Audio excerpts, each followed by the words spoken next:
Trispico medalyon. Ito ay tapos ko ng madasalan at meron na rin itong gabay at ready na ito magamit ng bagong magmamayari. Ito ay pwede lang madala sa kahit saan mang lugar, pwede lang mabasa ng tubig kapag naliligo, maging ito man ay tubig dagat.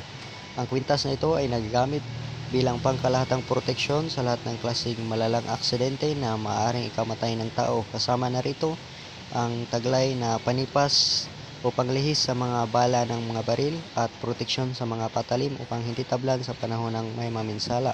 At proteksyon na rin ito sa kulam, barang, sumpa, usog, bati, tigalpo, palipad hangin, buyag-buyag at iba pang mga espiritual na atake. Proteksyon din sa mga bad spirits, aswang at iba pang mga nilalang na hindi nakikita ng ordinaryong mata ng tao. At ito ay nagtataglay rin ng pasumbalik sa lahat ng klaseng masamang mahika ng mga atake ng kaaway. At nakakatulong rin ito para hindi basta-basta namamatay sa mga panahon ng malalang aksidente.